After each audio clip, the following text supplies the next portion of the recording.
a real American patriot is being politically prosecuted right now. Oh, 100%. Against his will. Like, we talk about freedom a lot on this podcast. And if you think that you are concerned with freedom, matters of freedom, civil rights, civil liberties, protections from big government overreach, you should be very concerned about You should be concerned that a friend of the show, the last bastion of freedom of speech and truth, to be fair. Known truth teller Alex Jones is being politically prosecuted by a demonic lawyer and a demonic judge and a demonic jury. That's right. Our very own Sandy Hook truther, Alex Jones. And you may think that I'm exaggerating, but that is almost verbatim what Alex Jones said about his own trial. Like, okay, this trial is so fucking insane for many reasons, just because of it kind of came out of nowhere. The kind of person that Alex Jones is, right? Yeah. You already know it's going to be crazy. You already know it's going to be a performance. And everyone already heard about his own lawyer leaking like all of his data to the other side. The opposing lawyers asked for text messages with regards to fucking something. Yeah. And they accidentally sent all of his text messages ever off of that one phone. Nothing was redacted. To which Alex Jones defended himself by saying, well, actually, you're missing context because I have multiple phones that I send texts from. So he's just carrying these conversations over from multiple different devices. Yeah, like sensitive information on literally every single person Alex Jones has ever talked to was just given to the other side, and they didn't take any steps to like get that information back or to classify it as privileged. Everyone already heard of that, and that's already crazy as is. But I think the crazier part is that Alex Jones and his colleagues are literally on InfoWars during the trial talking about how this judge is like a pedophile or a member of the cabal. Aren't you not supposed to do that? Well, you also aren't supposed to say that the children that died during a school shooting were crisis actors. You know what? You're also not supposed to do stochastic terrorism against the families of families that lost their children to Sandy Hook. To be fair, to give Alex Jones all the credit that he deserves. He stuck to his guns. Oh yeah. When the mother of one of the victims of Sandy Hook was in front of him, saying, I know you're lying. He really stuck to his principles right there to her face. No, one of the craziest parts, though, is that Alex Jones or somebody on InfoWars dropped this image of the current judge that's presiding over his defamation case on fire.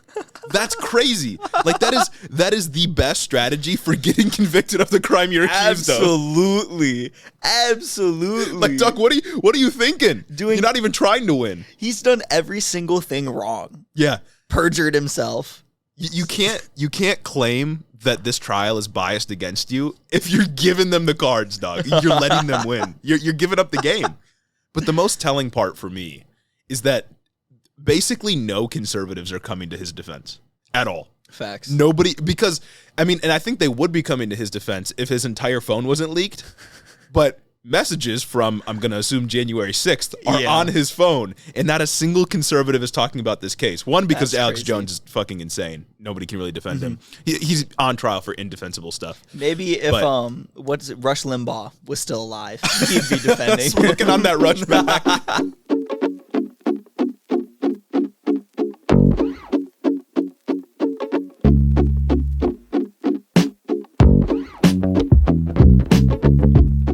Welcome back to Head in the Office, everybody. Do we have a loaded episode for you today? So much news. So much has happened this week, and we can't even get to it all, truthfully. Yeah, no, we definitely not. There's been a lot that has happened this week, but as always, you know how I'm going to start off the episode. I don't even think it should be in question at this point. It should. It shouldn't even be in question that you have to go to headintheoffice.com. You have to go to twitter.com. You have to go to twitter.com. Instagram.com/headintheoffice. Join our Discord. Patreon.com/headintheofficepod. Peep the subreddit, the new subreddit. Oh, yeah, facts. We do have a subreddit now. Shout out to, I don't remember your name, but we'll get to it. We will. You know the news has been busy. Exactly. In a possible Minecraft server coming up. Facts. So if you're interested in all that, join the Hiddo community. Check out our Patreon.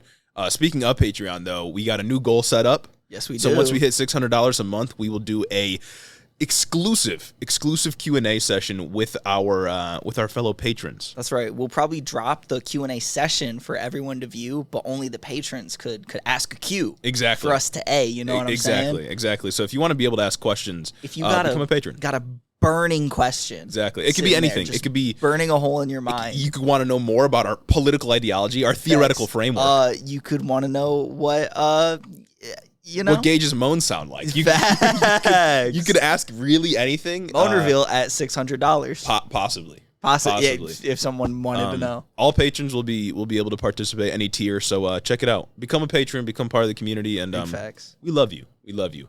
This show, though, we got to get into some legislation. We got some stuff to follow up on. No 5-star reviews, but whatever. Yeah, no 5-star reviews today. If you want to help out the show, have your 5-star review read. You know what to do. You've probably been listening for a little bit. Maybe. Or maybe this is your first episode. If it is, welcome home. Aw. Welcome home. Aw. But yeah, if you want to help out the show, go to Apple, leave a 5-star review. We'll read it next week. We also got to talk about Nancy Pelosi and the latest geopolitical conflict, though. Nancy Pelosi stoking the fires of World War III yet again. Yeah, either stoking the fires of World War III or saving the world from World War III. Who knows? So true. It all depends on perspective. So true. We got some Beyond Parody to talk about. As you might have predicted, if you've been paying attention to the news this week, you may have predicted that that's what we're going to talk about. And then we also have to talk about primary results. Because those came out on August 2nd. Shout out Tudor Dixon. Shout out Tudor Dixon, next governor of Michigan for real. Let's go. Getting into the news this week, though, starting off with talking about Build Back Better. So as we talked about last week, Joe Manchin and Chuck Schumer, they came to a deal on Build Back Better, one that includes healthcare, climate, and tax reform. Yes. We all said it couldn't be done. We said it couldn't be done. Absolutely. We've been shitting on Joe Manchin for the entirety of the pod. Realistically. But boy, did we bully back better. But yeah, did we ever? Yes, we because, did. It all worked. All the bullying worked. All the hating on Joe Manchin, threatening to sink his houseboat, all of it worked. And he's now on board with another reconciliation bill, which is very good. Yes. Last week, we just talked about the general outline because we didn't have the text of the bill yet. But now, even today, I think the bill might get a vote. So we have the text of the bill. We have some amendments. Right now, as of our recording, there's a 20-hour-long votorama going on to introduce any amendments. It went through the night of Saturday. It went through the night. I think it still has like 6 hours left as of the time that we're recording. So we could have a vote on this as early as Sunday night. So that's crazy. Pretty exciting. So a lot of amendments are getting tossed around right now. We'll get there in just a moment. Yeah. But overall, it's pretty mid. It's good. Right, it's all necessary. It's an objectively good thing. Yeah, it's an objectively positive thing, right? It makes progress, but it is pretty mid. But we'll talk about it. It doesn't do exactly enough. But now let's get down in the meat of it. Let's get into the percentages, the details. Starting off with climate, though, the bill is said by analysts to reduce carbon emissions in the U.S. by 40%. By 2030, which is 15% off of the goal of about 55, I believe. Yeah. We want a 50%, 55% reduction compared to 2005 levels. Obviously, even that measure is very far off of what we actually need to combat climate change. But still, any amount of reduction is something we'll take, given the fact that we've made no progress. Especially recently. With Joe Manchin holding up the bill. Also, a lot of people are saying like this part of the bill is the biggest climate package ever passed, which I think is true. But that's also probably because it's one of the only climate packages ever passed. It's one of the only climate packages ever passed, and every climate package ever passed is the biggest climate package ever passed, Yeah, because like there was like maybe a few billion, maybe a few million in the Obama thing, the Obama stimulus package that happened in 2009 or whatever, and then there was like the Clean Water Act like 50 years ago. I mean, when we're talking about climate provisions in the U.S., there's not that many, especially since the EPA has been gutted by literally every institution. Other than that, though, the bill offers some clean energy tax credits for businesses, which I don't love. I'm not a big fan of that. It's good in general because it incentivizes some businesses to actually engage in using clean energy rather than fossil fuels and non-renewable resources and such. But then, to me, it's a free market solution for a problem that occurred because of the free market. Because you let them do whatever they want. Right. And you kind of just giving it to them, Right. And then you run into the issue of companies like Tesla making the majority of their money off of selling carbon credits, like additional carbon credits that they have. You get these companies that are already net zero emissions who just sell their carbon credits that they were just given by the government to other companies that are really doing nothing to stop it. Yeah, and it's like I'm not convinced that we can free market our way out of this one. Absolutely not. Because some industries rely entirely on the sale of fossil fuels, like the oil and gas companies, for example. And those said industries and companies rely entirely on government subsidies to stay afloat. Yeah. Like 80% of energy subsidies go to fossil fuels. Yeah, and it's like a lot of those businesses, like I'm thinking of Exxon specifically, they're not going to transition to clean energy because their business model can't a company for clean energy. Right, exactly. Yeah. So it's not as if they're ever actually going to be incentivized, or no amount of free market incentives are going to get them to stop polluting the earth. We got to just start banning like resources. Exxon would have to fundamentally change what they do, fundamentally alter their structure as a company to support renewables if that's what they actually wanted to do. Yeah, but of course, that's not going to happen because we have our favorite coal baron in the Senate. That's right. And he won't allow any of that to happen because, onto some of the bad parts of the climate plan, from USA Today, I have a quote. A provision in the IRA, which is the Inflation Reduction Act, requires that 3 canceled oil and gas leases in the Gulf of Mexico and Alaska's Cook Inlet be reinstated. In addition, permits for solar and wind projects on federal lands and water would only be allowed if lease sales on oil and gas drilling were also held. Meaning that the government has to continue to lease out oil and gas drilling. Meaning that to do anything renewable, you also have to just continue with the fossil fuel stuff. Which is awful. It's literally the opposite of moving away from fossil fuels. It is actually mandating the use of fossil fuels. That's crazy. Yeah. Which is like, I've seen analysts say that the bill reduces emissions a lot more than it increases emissions or invests in resources that will produce emissions, which I guess is good, right? In net cost, it reduces our carbon footprint overall. But yeah, like again, we can't free market our way out of this, and allowing ourselves to continue to use these resources over time isn't going to stop climate change. Not at all. Especially because once you zoom out, this isn't just a U.S. problem, right? Like the U.S. isn't even the most polluting country on the planet. I'm pretty sure that's China. Like that. Of course, they have more people. They're a developing country still, or they've been developing over the last 20 years. So, you know, their energy use is going to skyrocket. Yeah. But yeah, like this isn't enough, I guess is what I'm saying, which is expected. No. But there is quite a bit for energy security, which means creating clean energy at home, which will also add a lot of jobs to the economy, which is a good thing. Because there's been a lot of the Republican attack here for the climate provisions has been that by closing down some of the some of our capacities for producing oil and producing like fossil stopping fuels and stuff federal here. land leases. Yeah, it's going to cut off like a couple thousand jobs, 30,000 jobs, something like that. But if we invest in clean energy, one, energy prices will go down because it'll be more accessible to consumers. And two, that's a lot of jobs that is created in the United States because if we're producing clean energy here, someone's got to do the producing, right? Yeah. And that's people that can work paid jobs, and also bring some manufacturing back here. So only good things. Only good things. Strictly. And we also, I'll remind you that the reason we have such a problem with gas prices right now, in part, is because Republicans never let us transition to clean energy. That's true. Republicans also love to vote down the bills. True. To vote down as they are trying to.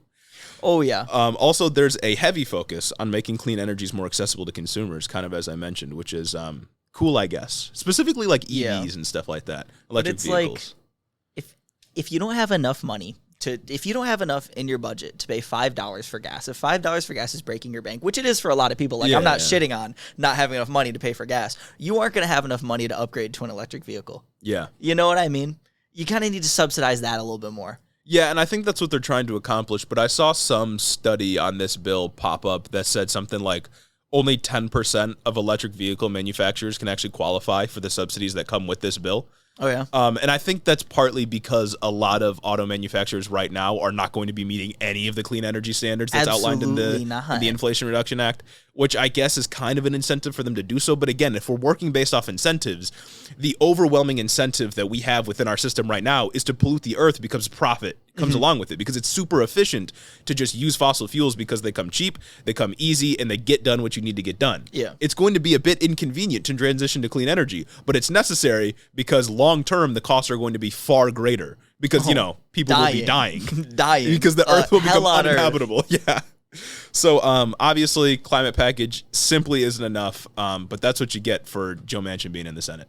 Big facts. That's how it goes. Big facts. Healthcare, though, this is the one that surprised me. You were surprised by healthcare? I was actually very surprised on healthcare because Medicare. It's going to allow Medicare to negotiate prescription drug prices, just Medicare, not sick. Anything private, which is sick. But that's also what Kyrsten Sinema's main opposition was originally with Build Back Better. So what the fuck changed? Yeah, and I mean, to add some context, Kyrsten Sinema has seen all of this. And as the bill is right now, she's agreed to all of it, which is pretty crazy. Which I won't celebrate until she votes tonight, of course, tomorrow morning. But it's looking like she is going to vote. A deal was struck. But yeah, so for healthcare, it allows Medicare to negotiate drug prices, as Gage just said, which is insane that it was never able to do that before. Yeah, they just had to lie down and take it. It caps out-of-pocket costs at $2,000 for Medicare prescription drugs starting in 2025, which you may think pretty cool. $2,000 already way too much. That's still. a lot. But also it only works for people that are in Medicare, which means that if you're not a part of Medicare, you're not old enough to qualify for it, then you don't get to participate. Which is like 65 plus. Yeah, it's a significant portion of the population. It's 18% of people. Yeah, qualify for Medicare and are on Medicare. It's like 65 million people, but still. Yeah. Like, this is something that we need for everybody. I fuck with it here, though, because, I'm not going to let perfect be the enemy of good, but of course, still. Yeah. It also, for a moment, before the parliamentarian removed this, it forced companies to rebate the difference to Medicare in costs if their cost for prescription drugs rose faster than inflation did, right? Which would mean they're price gouging to some extent. But the parliamentarian took that out. So basically, there was a provision that said, you can't raise your prices faster than inflation is rising. Otherwise, you're going to give us the difference back because you're ripping us off. The parliamentarian said, no, you can't do that. No. So that's actually not in the bill, but it was a pretty cool part. Other things that got taken out of the bill due to the parliamentarian, we reported a couple weeks ago about a bill that would cap insulin prices at $35 a month. The cap is still there, but only for people who are on Medicare. Now, if you get your insulin through a private insurer, you absolutely will not be able to get capped at $35 a month because the parliamentarian said that we can't use budget reconciliation to regulate any aspect of private industry. And thus, it was sent to a vote, and surprise, surprise, it died because 57 to 63. I really love how... 67 to 43. I really love how unelected people within our various political institutions are just ripping away at the power of the government to regulate anything. Yeah. That's crazy. It is crazy. Like the Senate parliamentarian, I get like they're like the person that checks the rules and stuff like that. It's a position that's existed for quite a long time, but also like it's an unelected position that just gets to take away power from the government. Like, and it's like, sure, I get it. You want to make sure these rules are here, but I don't fundamentally fuck with the filibuster anyway. I think the filibuster should be gone, so I think it's stupid that things can't pass with a simple majority anyway. Yeah. You know what I mean? I'm still consistent here in not fucking with the parliamentarian, and I think it's interesting that 7 conservatives flipped on the vote. Yeah. And 7 conservatives did vote and say, yeah, let's get prescription insulin prices down. Right. But 43 decided, yeah, no, this is a step too far for me. Sorry. Yeah, that's a little too much. And also to put this in context, all of the provisions within healthcare really only applied to Medicare. There's no real investment in Medicaid, and there's no real investment in healthcare alternatives if you can't qualify for either of those programs. So it's really only for elderly people, which, like, that's good. You know what I mean? It is good. They need healthcare. Yeah, obviously, like, the elderly population needs healthcare, and we're always going to support that. But, like, it doesn't really do much for the average consumer. One thing it does do, though, is it extends premium tax credits to people that are that have healthcare under the ACA. Yeah. But, like, it doesn't do anything to ensure coverage for all citizens, which is crazy to think about. Like, in America, it's just commonplace for people to be uninsured. Yeah. Other countries have 100% insurance rates. And extending, extending, like, your policy coverage under the ACA if you shop through the ACA marketplace, that's only an extension of a pandemic provision for, I believe, 1 more year. Yeah. So it's like, after that, I guess you're just fucked. Yeah. Yeah, I mean, it's... woefully insufficient once again, but still, like, we'll take it, I guess. Still good. I fuck with the bill. If this is what we can get past, then I guess it's what we pass. Right. On to some of the fun stuff, I think, though. We're talking about taxes I love taxes, baby. I love taxes.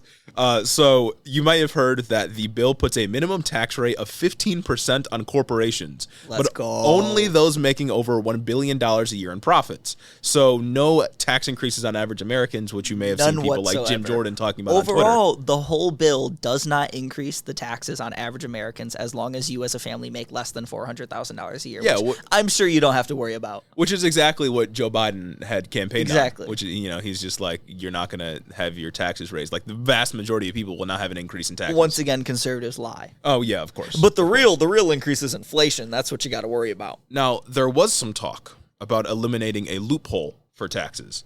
The carried interest loophole, which allowed hedge funds, private equity, and real estate investors to count their compensation as capital gains rather than income. Yeah, which allowed you to pay a lower tax rate. Any investment income, as long as you were making over $500,000 a year, substantial off your investments alone, you could claim that as capital gains, which made it long-term capital gains, which made it so you only had to pay 20%, a 20% tax rate, the long-term capital gains rate, instead of your 37% top marginal tax rate. Which that's is stupid. wild. It's it's because like these people it's income. They're having income. That's your money. I don't understand what the difference is. That's how you make your bread. That's your primary source of income is your investments. And like, just to put this in perspective, this is a loophole, right? It wasn't meant to work like this. It is a loophole that wealthy people have found in the tax code, and that's how they pay less in taxes to the government, take more money for themselves. Democrats, most Democrats, wanted to close the loophole and make it so they are paying the rate that they were actually supposed to pay. Again, it's a loophole. And Kyrsten Sinema said no. There's no reason to say no unless you want wealthy people to continue to get away with not paying their fair share of taxes. Which is crazy because that's been her whole opposition like throughout the whole Build Back Better. The 18 months of negotiations has been originally her stance was absolutely no tax hikes whatsoever on anything, which would just kill the bill because you can't pay for it at that rate. And then no Medicare negotiating drug prices, which is wild. I'm glad she's came around a little bit, but still, why not? I don't know why her opposition wasn't with the minimum tax rate of 15% on corporations rather than closing a loophole. Yeah. Because like by definition, a loophole isn't supposed to be there. Yeah. It's a cheat. It's an exploit. People are cheating, like cheating the tax system while the tax burden falls greater on those that are making less than them. There's no reason to oppose it. Yeah. Other than you want to protect people that are funding your campaign, of course. Crazy. Because she will have to run quite a vicious campaign if she wants to get reelected in 2024. The Inflation Reduction Act does put a 1% excise tax on stock buybacks, though, which is pretty sick. Yeah. I'm in favor of that. It should be more. But basically, if you don't know what stock buybacks are, it's when companies, rather than investing extra profit or money saved from tax breaks, they will give out big bonuses or they'll use that money for stock buybacks. So it's no actual investment in their company. They're not actually paying their workers more, giving them better benefits. They're simply using the money they get from the government to give themselves more money functionally. Yeah, basically. And that's not what you're supposed to do. Because when you buy your own stocks back, it bumps up the value of your company, which is like an artificial bump. You know what I mean? It's not that you actually did anything different. It takes shares off the market so that the people who have the shares, they're artificially inflating and everything. And with the 15% minimum tax rate, that's great. It's going to directly affect companies like Amazon and I think Walmart, who have paid $0 in taxes last year. Crazy. The last few years, Amazon has paid $0 in taxes due to losses carried forward. Crazy how that works. Yeah, no, these like insanely profitable companies just paying absolutely nothing. Yeah. In part because the IRS didn't have the real ability to go after them. But now they get $80 billion more in IRS funding, which is pretty cool. Let's go. Which is pretty cool. And have you seen the ads from Ted Cruz about Joe Biden's dark army in the IRS? The Dark Army? I don't know. I think it was called Dark Army or something like that. Like his Dark Soldiers. They're really going into the Dark Brandon mythos here. I actually kind of love it. Dark MAGA, the Dark Army. That's sick. That's you know what that is? This is a certified hood classic, baby. No, it's actually so funny. Ted Cruz was like posting GIFs on Twitter talking about how Joe Biden is raising a dark army to come and take all your money away. Gotta be racially They're motivated. Like 36,000 more employees in the IRS coming to take your money away. And it's like, dog, no, they're not going at like there's no legal means for them to go after you within this bill. They're still gonna be like woefully underfunded. They're still not gonna have the money and the lawyers to go after the rich people. You know what I mean? Yeah. They're still just gonna go after like your local jet ski salesman who committed tax fraud, you know? Yeah, and like I'm seeing conservatives call for like the abolition of the IRS, which is so fucking stupid. That's crazy. So actually so stupid. Like that is just an omission that you want rich people to get away with ripping everybody off while poor people suffer. They go so hard on the no taxes thing. I can't. Do you really want a corporation to pay for the roads you drive? You really want toll roads everywhere? Yeah. You really want to live in a corporate town? How are you going to pay for the military, big dog? What's the difference between paying a tax to like a government who is there designed to just maintain things like the roads, although they do a shitty job sometimes, without, taking a profit from you, and a corporation? You know what I mean? Yeah. The government doesn't take the profit. The only incentive they have is to keep you happy so you keep them in power. And a corporation just wants to exploit you. Didn't Republicans vote against getting rid of the federal gas tax? Or a suspension of it? Yeah, because I remember some Republicans at least were opposed to it, which is pretty silly. They voted against the bill overall, and some of them proposed just a straight up leave to the gas tax, but I think it didn't pass. Yeah, who knows? But yeah, like I like at least with the government, you have some amount of control over who's doing what. Facts. I mean, you can argue that you don't have enough control, right? That it's not democratic enough. We don't have enough power over the government. But when it comes to corporations, you have absolutely no power over them. Facts. There's nothing you can do to stop them. And they are actively sucking you dry. Facts. Hey, yo, hold on a minute. What do you mean, suck it? So, I think I've reconsidered my position. Hey, yo. So overall, Inflation Reduction Act, not too bad. Right, it's progress. It's a step in the right direction, and since we thought we were going to get nothing a few weeks ago, it's good that we seem to maybe possibly be getting something. Facts. And as we said before, there's been a votorama going on. The politics of the votorama have kind of been wild. Yeah, Bernie Sanders has tossed up a lot of amendments. One of them that I thought was pretty interesting was he proposed an amendment to reinstate the child tax credit, and it failed 1 to 97. Wild, which is crazy. Absolutely wild. It's like I get it though. No amendment is ever going to pass in this votorama because any amendment that goes through, most of the ones conservatives have been submitting require the bill to go back to committee, and if any amendment goes through, you just run the risk of Joe Manchin and Kyrsten Sinema flipping. You can't do anything about it, and so that's where I feel like messaging that Bernie Sanders has done here is kind of misplaced. Why force Democrats to vote against things they would otherwise vote for in this context? I'm all for doing that when it's like forcing a Medicare for all vote. You know what I mean? Doing stuff like that to get them on record against it in regular committee. But right here, all you're doing is giving like Fox News sound bites. They're going to take them anyway. But today they opened their show with Bernie Sanders quotes shitting on the bill. And it's like, I get it. It's not my favorite bill. It's a very good bill. Yeah, and I think it's very ironic that Fox News would run Bernie Sanders quotes shitting on the bill, because if Bernie could have his way, it'd be like $6 trillion. Absolutely. You know what I mean? Absolutely, and they would disagree with it even harder than they do right now, because nobody on Fox News, like Tucker Carlson, Laura Ingraham, like they're not supporting the bill as is. Oh, it's all disingenuous. They wouldn't support the bill if Bernie got every single thing he wanted out of it.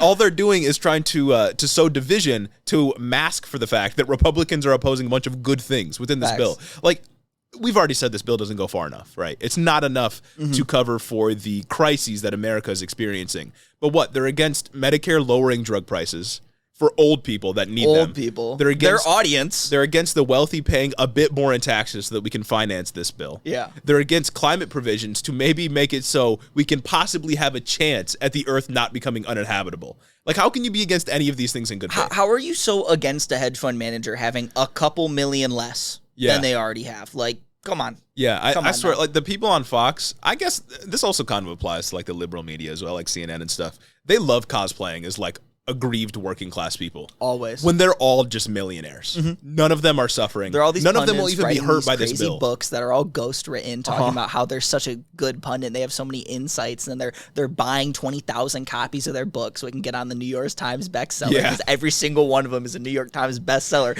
But I don't know a single motherfucker that has read a Jesse Waters book. You know what I'm saying?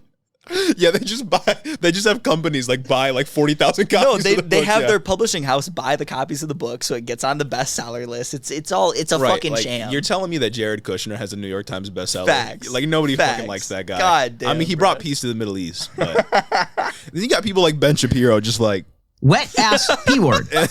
like crazy.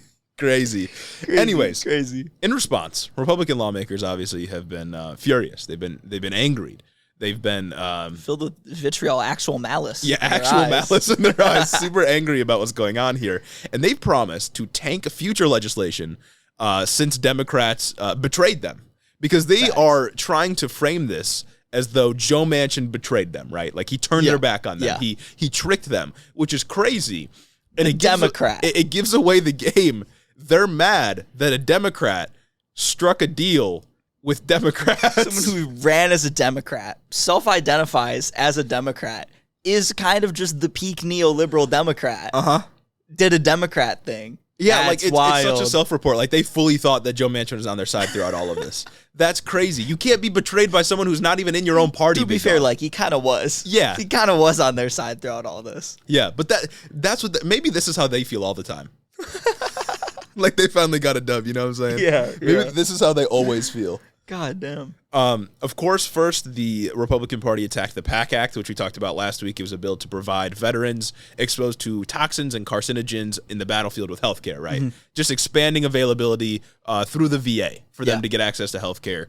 Originally, as we said, they voted this down because it had a budgetary trick. Because they lied about Democrats being able to spend $400 billion wherever they want when they literally couldn't. Yeah, and then after getting absolutely slammed for not voting for this bill by literally every single organization after being ever. bullied viciously. It worked. After getting slammed for not supporting a bill that would help the people they always put in their campaign ads, Republicans eventually did pass the bill in the Senate 86-11. So I guess the budgetary trick wasn't too deal-breaking for them. But, like, who are the 11 that still voted no? I don't know, Pat Toomey was one of them. Oh, absolutely. We already know about that guy. He sucks. Yeah. I mean, it passed either way, so that's good. But they still did just completely fucking lie. Yeah.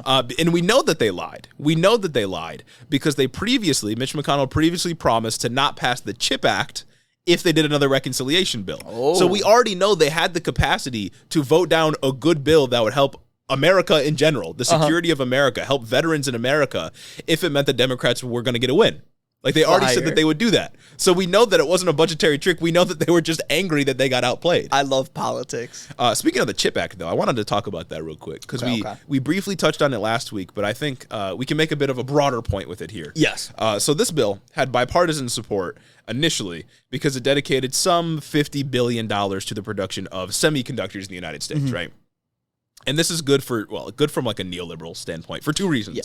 One, because more manufacturing in the U.S. means more jobs, good for the economy, the whole spiel there. You bring jobs here, more money in the economy, all that. And then two, a lot of U.S. semiconductors come from Taiwan. And if China ever takes control of Taiwan, that's obviously a security threat. If Nancy Pelosi ever flies to Taiwan again with a military escort and they just decide to invade, then the U.S. will lose access to its supply chain when it comes to semiconductors. And we need semiconductors for, computers to function, for us to maintain national security. That's a big reason why there was a car shortage. It's because of the chip shortage. A lot of progressives have said that this bill is a form of corporate handout, which it is. It absolutely is. It's giving this $50 billion to corporations just unfettered. They have unfettered access to the money. There's no regulations. There's nothing in the bill saying that they can't buy stock buybacks with it. Yeah. That's what Bernie Sanders was talking about. He was talking about how there's nothing in the bill to stop stock buybacks. There's nothing in the bill to stop union busting. It is literally just corporate welfare. Yeah. And I think that it's so funny that nobody complains when corporations get these massive handouts that they can do anything they want with. But when a single mom gets food stamps, everyone loves to talk about how she's a leech on the system. When she gets I don't know the dollar amount of food stamps. I'll ballpark it $400 a month to spend in food stamps, right? On select things, you can't buy whatever you want. It's that's peanut butter, exactly my point. bread, eggs, milk, that's it. The only government aid that goes, I guess, unregulated, you can spend on whatever you want, is unemployment somewhat. You know what I mean? Yeah. And that's a temporary solution. Oh, yeah. Unemployment's temporary, and it's not always guaranteed when you lose your job. So you could just be fucked as a regular person. But when the government wants to give $50 billion in subsidies to corporations that are doing the thing that they're already doing the thing they're trying to subsidize, which is the crazy thing. Intel was already going to build their chip plant in Ohio. Field of Dreams, baby. Down in Ohio, you know what I'm saying? Dreams. Swag like Ohio. They were already building their chip plant in Ohio. They were already doing these things. They were already engaging in these investments. We're just kind of hopping on a bandwagon here and just throwing money at them just because for fun. Yeah, I mean, and it's from a neoliberal standpoint, this bill is everything they ever want. Right. From a conservative, moderate Democrat, etc. This is a good bill because it protects U.S. security, national security, and it's an investment in manufacturing, and it's a corporate handout, so your donors will come to you. It's austerity. Yeah, no, it's great for them, but I love how we can't do welfare for anybody else without saying Americans need to get to work. I love how we can do this. We can just give fucking money out to anybody, but we can't child tax credit. It's too much. That's too much. The $300 a month that you got as a family. $15 an hour. What are you, a fucking communist? God damn! What do you want next? Access to healthcare, public transit? Bro. Do you know how much I risked when I started this $1 billion business? Hang on, I might have a net worth of $54 billion now, but if we pay you a little bit more, this company could tank. I'm moving overseas. Oh, you're fucking starving? Child poverty rose like 40-something% after the child tax credit ended? Aww. Maybe you should work harder. You don't want your kids to starve? You want to get your kids into a better neighborhood? Maybe you should work harder. Oh, you have a problem with how schools are funded? Why don't you go to a charter school then? Go to a place with better property taxes. Why don't you get a private school voucher? That being said, though, now that you have the background that you need for the CHIP Act, it is insane that Republicans were willing to oppose that bill. If Donald Trump proposed this bill yesterday, they'd be all for it. They would be so would Democrats, by the way. Oh, absolutely. They don't care. Yeah. No, it's insane that Republicans were going to oppose a bill that would compete with China, bring manufacturing jobs home, and ensure U.S. security if it meant that Democrats couldn't get a tiny W, eke out a little W before the election. Because this isn't even a crazy W. No, it's just more the politician. I'm gonna bring jobs back. I'm gonna bring manufacturing back. This bill would never have been in the headlines if they hadn't promised to tank it if a reconciliation bill went forward. Like nobody would have ever talked. We wouldn't be talking about it right now. The CHIP Act, right?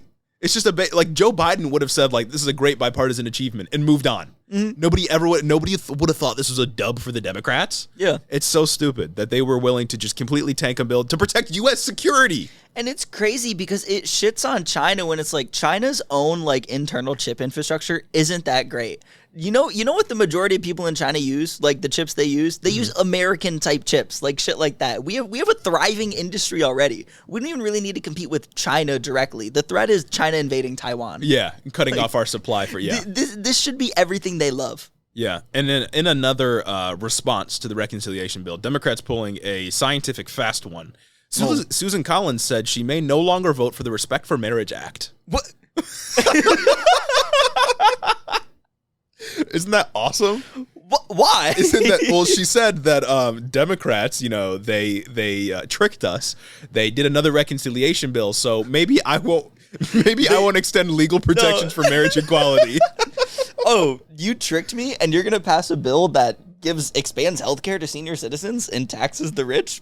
I'm gonna make gay people suffer. No, that's literally what it is. It's like I'm gonna punish Democrats for doing their job for once. And to do so, I'm not going to protect my constituents or U.S. security. Politicians, when they get upset, they cannot stop themselves from saying something wildly out of pocket. That's crazy. They're just children. Like, they're playing with our lives, people. That's crazy. Oh, you want to tax the rich? Well, fuck gay people, I guess. No, literally, it's Jesus Christ, dog. This is a certified hood classic. No, yeah, it's absolutely fucking insane. That Susan Collins, that's so out of pocket. And then it throws the game away, right? Like it reveals the game. It reveals exactly what their strategy is here. They don't care about procedure. They don't care about voting on the merits of the bill as the bills come up. Yeah. They care about keeping Democrats from optically getting a W. Didn't Suzanne Collins also come out against the CHIP Act or one of these other bills and say we should actually debate the merits of this on their own inside of Senate procedure or something inside the chamber? She said all kinds of shit like that. That's crazy. Susan Collins, she frames herself as a moderate Republican that's willing to side with Democrats sometimes. But in reality, this just reveals everything we need to know about her. Yeah. You don't want Democrats to get a dub on reconciliation, get through a bill that has been a part of their agenda that they've been open about wanting to pass for a long time now, over 2 years. And to stop them from doing so, you're going to prevent federal protections from going through, tiny amount of federal protections for gay people. A tiny, teensy little bit. For interracial marriages and same-sex marriages. Amount of benefits to go through. Yeah, I thought we were supposed to have spirited debate of the bills according to what's actually in the bill, the merits of the bills. Yeah. But no, apparently it's if you do anything that makes it look like you've gotten a dub and could hurt Republican re-election chances, then I'm going to stop you from getting through another part of your agenda to protect gay people. Shit, it's either curb the climate crisis, help senior citizens, tax the rich, or take your pick, sweaty. Take your pick. And it's there's not even a guarantee that the Respect for Marriage Act was going to pass. Yeah, no. You know what I mean? Not at Which all. is fucking insane in and of itself. But to oppose it, just to keep Democrats from an optical W. Fun. Come on. You're throwing a tantrum. This is what children do. They're toddlers. Right? This is what little babies do. Silly. Speaking of little babies, speaking of little babies, It's time to get into a little bit of Beyond Parody.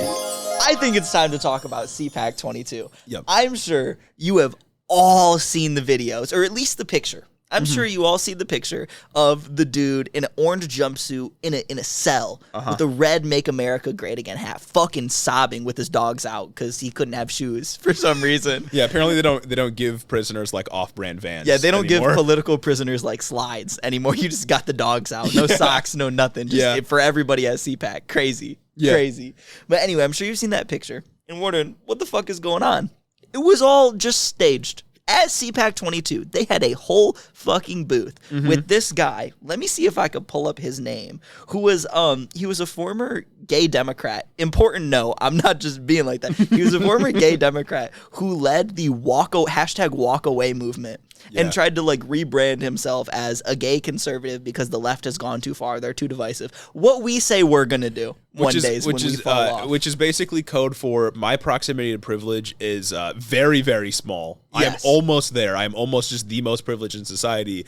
Therefore, I only have to vote in accordance to what's going to benefit me, and I am violently self-interested. Therefore, my class interests just massively outweigh any of my marginalized characteristics. The Republican Party may be violently homophobic, but I hate black people more. On God. I hate black people and taxes way more. Yeah. Way more. Yeah, and also I'm a grifter. Exactly. This dude's name, Brandon Straka, the founder of the #WalkAway campaign, sat in this fucking cell for anyone at CPAC to walk by, and he sat there and sobbed, like cried the whole time. And he would go and he would tally the days on the chalkboard behind him as he sat in there. And that's already out of pocket in of itself, right? What I thought was the funniest part of the whole thing was, one, his dogs were out, and two, unnecessarily, you didn't need to do that. And two, Marjorie Taylor Greene walked up and like opened the cell door. She did a little speech about how all the January 6 people are political prisoners, and she got down and kneeled with him, grabbed his hands while he's still pretending to cry. This is all performance art, by the way. Oh, yeah. This is theater kid shit. This is like an SNL sketch in real life. Like, same vibes. This is them like indulging their stupidest fucking fantasies. Absolutely 100%. They're just playing pretend. Like, you could walk out the cell, guy. Yeah.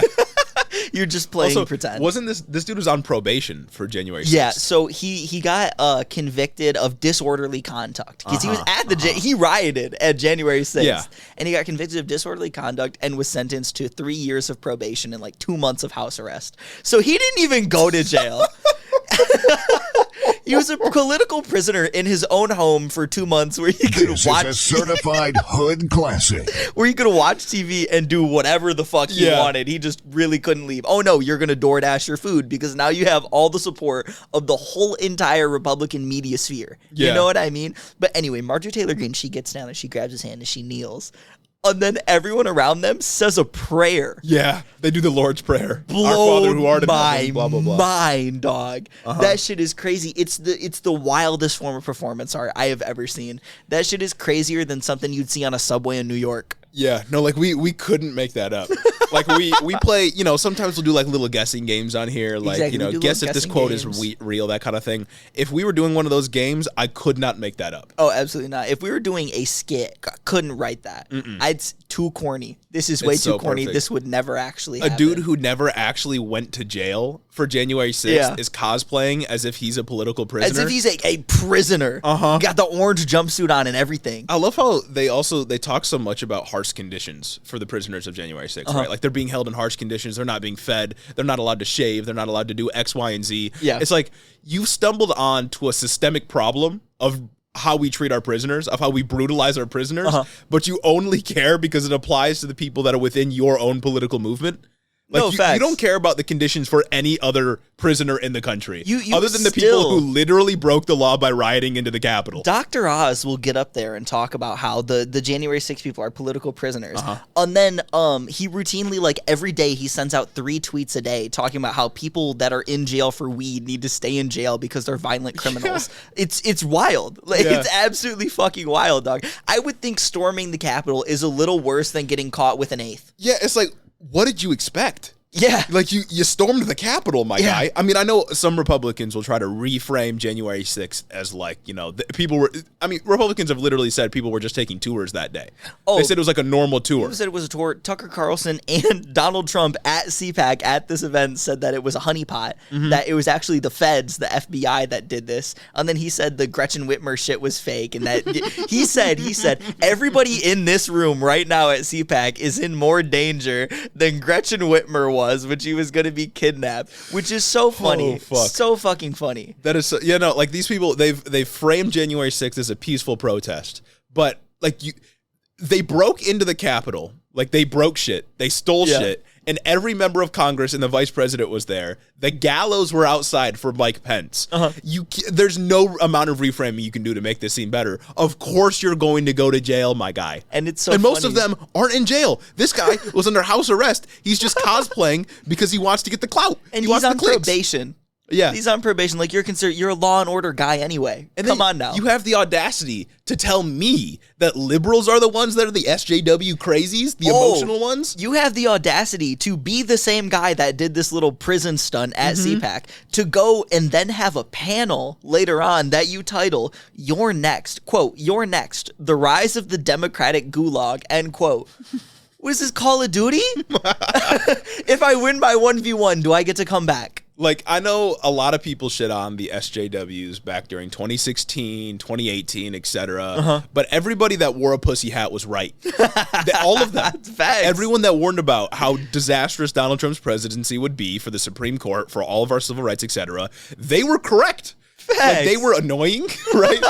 All the way they went about it was a little annoying, a little cringe. All the atheists on Reddit, very annoying human beings. Awful. They were all right. All of them were correct. Like, and this dude's out here cosplaying oppression because it gets him clicks, because it gets him clout. He's doing the grift. Yeah.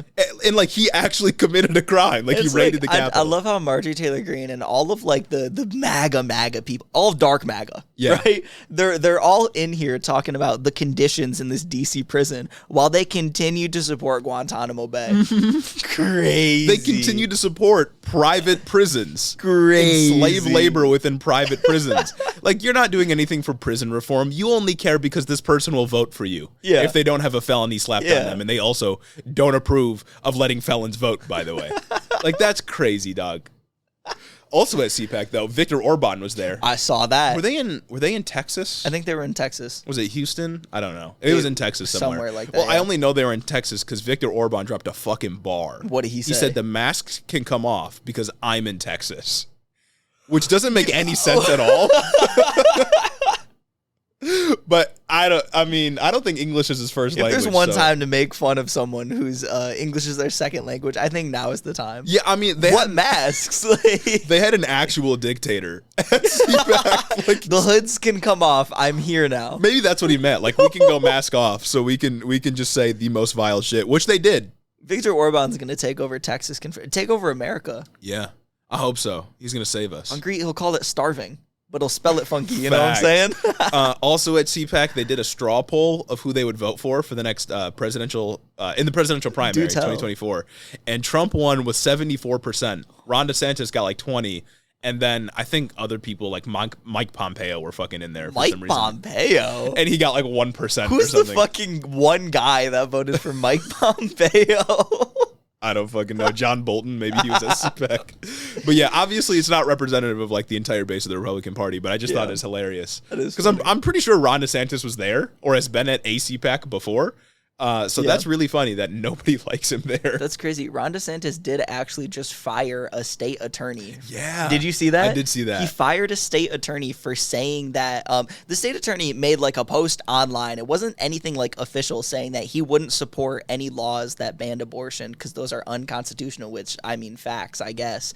And he said something else about like not supporting laws that were anti-trans care. And Ron DeSantis fired him for that, saying that he was unwilling to enforce Florida laws that hadn't even been written yet. There are no laws against those things on the books in Florida. I mean, for the people that cry about cancel culture in the workplace, That's pretty crazy. That is pretty crazy. Like that. I mean, if you're an attorney and for the state and you say that you're not going to prosecute in accordance with laws that exist, that, your job is to prosecute people who violate those laws. Yeah. Like in general, yeah, you're going to get fired. It's if the laws exist, right, then the laws I totally get it. But the laws don't exist. He's making a personal statement. Yeah, no, he's making a personal statement, utilizing his First Amendment rights, I might say. Speaking his opinion. And he got fired for it. Yeah. And for the crowd that's always crying about people like Gina Carano getting fired from The Mandalorian for being transphobic, crazy. Not only being transphobic, but comparing what actually got her fired was comparing the treatment of conservatives in the U.S. to Jews. The Holocaust. In Nazi Germany. Yeah. That's crazy. Yeah. That's crazy. Yeah. I'm pretty sure she posted that one quote just completely out of context. That was like in addition to it was like the one where it's like, when they came for this, I said nothing. Then when they came for these people, I said nothing. Then when they came for these people, I said nothing. And then when they came for me, no one was left. Yeah. But she thought that was like applied to her. She doesn't know that conservative. In that quote, it says they came for the socialists, and I said nothing. Like something they know that, right? I think she posted something like that, and then she posted the one thing where it's like, yeah, the Jews were also treated like this. They were also ostracized before the Nazis got them. It's like, dog. Like, how do you compare you being told to, like, hey, stop being transphobic to, like Jewish people being prosecuted because of their ethnicity? Being forced into ghettos and then executed later on. You guys are silencing me because you were mad that I put beep boop bop as my pronouns on Twitter. Yeah. Yeah. Like, also, you got fired. Like, facts. And now she's like a conservative. Well, at least at one point. Tara, she signed into the Daily Wire, didn't she? Just came out with the movie. Maybe we should have a hit-o movie night and watch it. What is it? The Daily Wire just dropped a movie, Terror on the Prairie, starring Gina Carano and oh, I forgot his name. He's a fighter, a UFC fighter. Always wears a cowboy hat. It's like Cowboy Cerrone. I don't know. It's starring him as well. That's awesome. If any of you are UFC fans, you'll know exactly who I'm talking about. I love that, dog. Oh, I know. I kind of want to watch it, but I don't want to pay for Daily Wire streaming service. Just like I still want to watch What is a Woman. Yeah. Also, Run, Hide, Fight. You see that? I've been getting so many ads about for that one. Really? Yeah, I still get ads every once in a while for it. Like on YouTube, I'll be getting like every single time I click on a video, it's an ad for Run, Hide, Fight, Daily Wire. Oh, I love that. It looks awful. It looks like an unwatchable movie. Just as soon as the Michigan primaries end, you stop getting the my pronouns are conservative patriot. Garrett Soldano. I just immediately go to Run, Hide, Fight. Yeah. Also at CPAC, I saw Marjorie Taylor Greene gave like a 25-minute speech or 15-minute speech, something like that. She restated her support for white nationalism and Christian nationalism, which is very cool. Was that the speech or was it just another Lauren Boebert speech where she's talking about how, I don't know if she spoke, I'm probably thinking of some other event where her quote that it's like, the government isn't supposed to run the church. The church is supposed to run the government. That was in like a Colorado Christian event. Like a month ago, a couple of weeks ago, something like that. Yeah, she said that the church is supposed to run the government. That's first of all, that's gas. What church? There's a lot of churches in the United States. Even if you want a Christian church, which one? You know how many denominations there are? Right. Am I going to have to speak in tongues for the Pledge of Allegiance? Hell yeah, brother. Oh, fuck yeah. Hell yeah, brother. Jesus Christ would definitely be a conservative. I know that for sure. Oh, God. A white, blonde-haired, blue-eyed conservative. Yeah, definitely.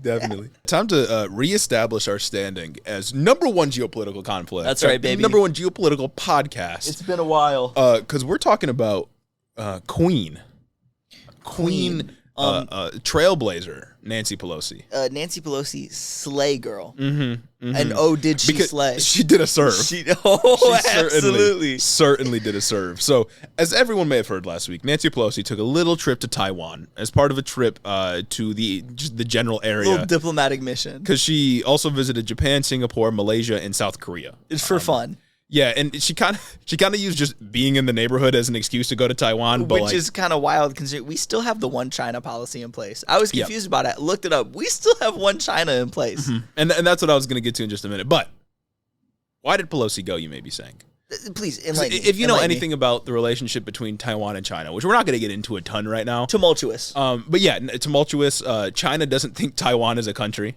They think it's just China. Yeah. We sometimes say that Taiwan is a country of its own. By we, I mean the United States. Sometimes. We'll say like, yeah, Taiwan might be a country. I don't know. We still largely treat it as if it's all China, though. Oh, yeah. In policy, it's all China. Yeah. But in rhetoric, sometimes we say Taiwan.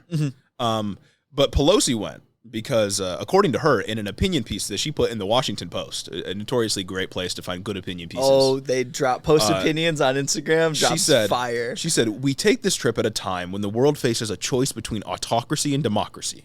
By traveling to Taiwan, we honor our commitment to democracy, reaffirming that freedoms of Taiwan and all democracies must be respected." What is she doing? I don't know. Dog. What is she declaring doing? war? Visiting a country, of course, doesn't do anything. I mean, I guess like optically, diplomatically, it can reaffirm our stance with Taiwan. But again, policy-wise, there is no standing with Taiwan. Especially as one of the most important policymakers in the country. That's kind of wild to just do that. Yeah, and Pelosi's trip, it was met with bipartisan approval from just about everybody, except for President Joe Biden. Yeah. He said, this is a bad idea.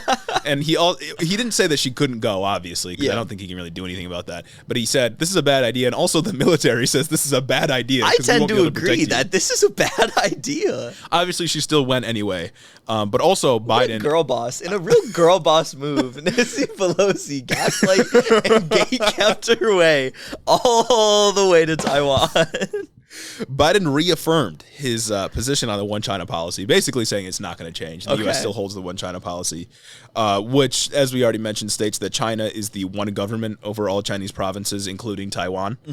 So there isn't, Taiwan's not its own country, is what the one China policy says, which makes me think, with no policy change, no bill introduced to amend how the U.S. diplomatically views Taiwan, what does this do? It just makes China mad. Isn't that it? I get optically, visiting a country could be beneficial, but if it doesn't come along with substantive action, other than, continuing to sell Taiwan weapons, which I'm sure is something we do, then I don't think this really does anything. You know what I mean? Yeah. If you're not, why isn't Pelosi at the same time introducing a resolution to, undo the one China policy or something? Why isn't she just trying to recognize Taiwan as her own thing, introduce legislation to just do that? Yeah. I mean, maybe this was on her bucket list to go to Taiwan. Because she's the first speaker in the last 20 years, 25 years to go. It's been since Newt Gingrich. Oh, shit. So it's significant, you know Good what guy I mean? Newt, It's the highest, I think it's the highest ranking official to go to Taiwan since Newt Gingrich. Also, Newt Gingrich, terrible. Horrible human being, fucking demon in human skin. But I mean, I guess same with Pelosi. But I don't know. It's weird. It's kind of weird. It's a sussy move. It's like she thought this was gonna be a light news week. Sussy move? Oh no! It's like she thought that it was gonna be a light news week and decided, hey, you know what? I'm gonna spice it up a little bit.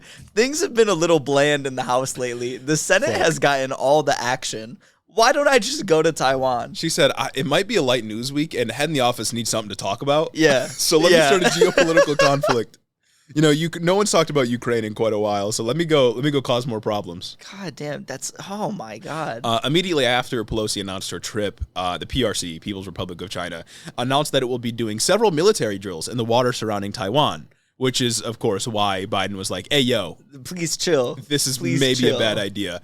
Obviously, they're preparing for a, quote, strong response, which is what the PRC said. I know there was also, general misinformation going around this week about, what China's direct response to Pelosi flying there. A lot of people were saying that China said that they were going to shoot her down. China did not do that. No, not at all. There was one general who said, very hawkish general who said, if Pelosi flies with a military escort, we'll do something maybe. Yeah. And that's really all that was, but... Yeah, President Xi, president of China, has specifically said that he doesn't want conflict. Yeah. And so Biden also said that, by the way. Conflict bad. Not that President Xi is happy that Pelosi's doing this. Obviously she's not. But I don't think there's any chance that they were ever going to shoot down Nancy Pelosi or something like that. They wouldn't be so. I'm not even gonna say what I was gonna say. I don't want to have to censor myself like last episode. I'm Nancy Pelosi, and my jet is currently barreling towards the South China Sea at 300 miles per hour. If we don't hit our fundraising goal in the next 30 minutes, if we don't hit our fundraising goal in the next 29 minutes now, I'm not gonna make it. We're not gonna be able to afford the jet fuel within the congressional budget to be able to fly out and rescue me. I badly need a parachute. Somebody please donate $18 in the next 3 minutes to get me a parachute. Please do not turn auto renewal off. In fact, if you only donate $18, auto renewal is automatically on until you up your donation to at least $100. Anyway, first of all, like we've already said, there seems to be no real reason for this trip other than like optics. Yeah. Either making herself look good or, I don't know, trying to piss China off. Being in a silly, goofy mood. I suppose all this, again, really did was encourage China to tighten its grip on Taiwan. Not that it was loose. Yeah. Not that it really is going to make a difference overall. But like, I don't really see a point other than igniting tensions that were already pretty hot to begin with. Just, some drama. But also, the Ukraine-Russia arguments are back. They've just applied to Taiwan in this instance. Oh, so absolutely. Like, even though this trip from Nancy Pelosi, in our opinion, is dumb, like no reason for her to do this, there is still no justification for China doing imperialism. And we still, if Taiwan doesn't want to be a part of China, then we still shouldn't be like justifying China possibly invading Taiwan somehow. Chinese imperialism is not automatically by necessity better than American imperialism. You know what I'm saying? Just because it's not America, yeah. Like if China were to invade Taiwan and say it's because Nancy Pelosi went to Taiwan, they're not justified in doing so. That would be bad. That would be very bad. And we would be justified in helping Taiwan out in the same capacity that we have with Ukraine. I've seen the exact same argument people were making about NATO expanding its reach to Russia's border to the Taiwan situation, saying that the United States is expanding its reach to be right next to China so they can posture and do whatever they want. Right. The U.S. isn't going to fucking do anything to China. Yeah. They don't want a war with China. Well, yeah, because that'd be the end of the world. Yeah. But like if, this isn't going to be a perfect analogy, but like if a Chinese official visited Cuba, like obviously America would hate that. But would we then be justified in invading Cuba? No. Not that we don't already strangle that island nation already. Yeah. But would we be justified in going and just occupying Cuba even more than we already have? Of course not. No. Of course not. Because I get that actions from certain elected officials within countries can piss off other countries diplomatically, but that doesn't justify the other country going and doing bad shit. Yeah, to clarify, obviously we think Cuba should be its own thing. Yeah. We think we should not have a stranglehold on Cuba like that, just like we think we should not have a stranglehold on Taiwan, neither should China. It should be its own thing. But I've seen some fucking stupid arguments, dog. Yeah. I saw somebody say, well, actually, the United States Marine Corps has worked closely with the Taiwanese Marine Corps, so closely that you can see that their flags are very similar. However, on the Taiwanese Marine Corps flag, you can see that their territorial claims are represented, and in their territorial claims, they're claiming all of China. So actually, Taiwan is doing the same thing that China is. It's yeah, dog, but one of them is an island. Taiwan is going to invade China. Taiwan is going to invade the mainland. There isn't a massive imbalance of power. China isn't the second strongest military in the world or anything like that. Jesus Christ. Anyway, I've just seen a lot of bad takes about this. I feel like every few months there's a new geopolitical conflict, and there's a new slew of leftists that just don't understand that they're justifying imperialism. Facts. It's not hard to have a good nuanced take when it comes to international politics. It's really not that hard. Anyways, moving on to midterms, to talk about the midterm results. We got some election results that poured in. You may have thought oh wow, this episode must be almost over. No. Absolutely not. We got to talk extensively about midterm results. We got 4 pages of show notes to go through. That's right. Yeah. That's right. We got to talk about midterm results. So starting off in the great state, the perfect state, the best state, the Great Lakes state, Michigan. Yeah. In Michigan, the GOP primary for governor wrapped up, and we got Tudor Dixon. Let's go. As the nominee from the GOP. We got the most insane Trump-backed candidate as our GOP nominee. Tudor Dixon won first of all, crazy name. Wild name. She won the crowded race and will now go on to face Gretchen Whitmer in November. This, of course, comes after half of the GOP ticket was disqualified for voter fraud, and one candidate was arrested by the FBI for his connections with January 6th. Tudor Dixon won about 40% of the vote, which is pretty crazy. A plurality. Yeah. Shout out Tudor. There's no runoff laws, I don't think, for governor race in Michigan, so Tudor Dixon just wins. Excellent. She just takes the cake. That's what I like to see. Yeah. I support Tudor Dixon. Exactly. Even though 60% of voters didn't vote for her, she just takes it anyway. You know who else probably supports Tudor Dixon? Me. The Democratic Party, who probably sent her fucking ad money, like we talked about last week. Oh, I got a story about that in just a minute from Michigan. I love it. But Tudor Dixon, obviously far-right candidate. She's got backing from Betsy DeVos, which is Trump's former Secretary of Education. She's awful. Wealthy woman from Michigan. Just like Tudor Dixon, who herself is from West Michigan, like the rich part of West Michigan. Betsy DeVos almost single-handedly responsible for gutting Michigan's education system and doing school choice, charter school vouchers, and that kind of thing. So responsible for all kinds of bad shit. Bad girl. So that should tell you what you need to know about Tudor Dixon. But if you want to know more, I've got more for you. Tudor Dixon, she is against abortion in all cases except for saving the life of a mother. Okay. No exception for rape or incest, which is common for conservatives Which now. is the stance that you have to have now. Yeah, as Gage just mentioned, she's a wealthy businesswoman who made her fortune off of steel in West Michigan. So, capitalist. You can think what you will about that. She's mostly running on inflation and Whitmer's COVID policies. That's what her campaign has been so far. Dog. So stupid shit.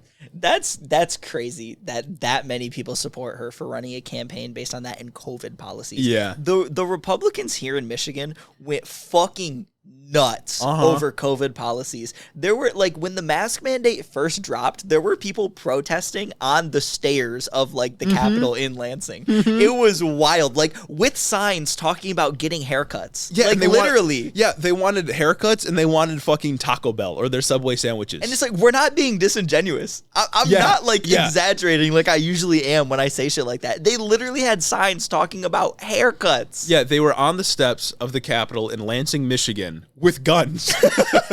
With guns, saying that they were mad that they couldn't get their fucking haircuts. Like, that's what protesters were saying.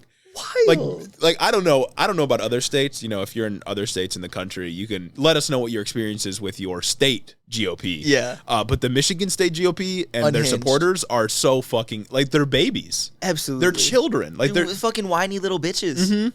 They themselves would get in that they would see that cage at CPAC and shed a tear. Yeah, Michigan COVID policies have been gone since about, like, April 2021. Yeah. Like, we really haven't had COVID policies since then. Oh my God. No, we haven't had COVID policies since then. And the COVID policies we did have were kind of weak Pretty after lax. like the first initial wave because here's a new little bit of Michigan Whitmer COVID lore. Yeah. When the COVID policies first dropped, there was like a restriction on aisles you could go in stores because they dropped like pretty hard when they first dropped. So some stores like Home Depot and Walmart were taping off specific aisles of like non-essential items, which is kind of stupid, right? They were doing shit like that, like you couldn't go get paint, and then you couldn't like take your boat out on a lake or something. Yeah, and then of course, And then Gretchen her Whitmer, husband got caught taking his boat on a lake, and that's what started it all. I'm pretty sure that's what started the protest in Lansing at the Capitol. Which, like, fair enough, okay? Yeah. Like, that was a big fuck up. Yeah, oh, Like, absolutely. Huge fuck up. You can't set COVID policies and then not follow violate them. them yourself. Like, you can't. That was one of the things that started the big like wave of rhetoric coming from conservatives about how the elites aren't following the policies. It was that, and then it was Obama's birthday, like a year later. Yeah. But that shit was crazy, and I'm pretty sure that's what catapulted Gretchen Whitmer into being like this massive governor that every conservative hates. Like she's up there with California Gavin Newsom and what was Chris Cuomo. Yeah.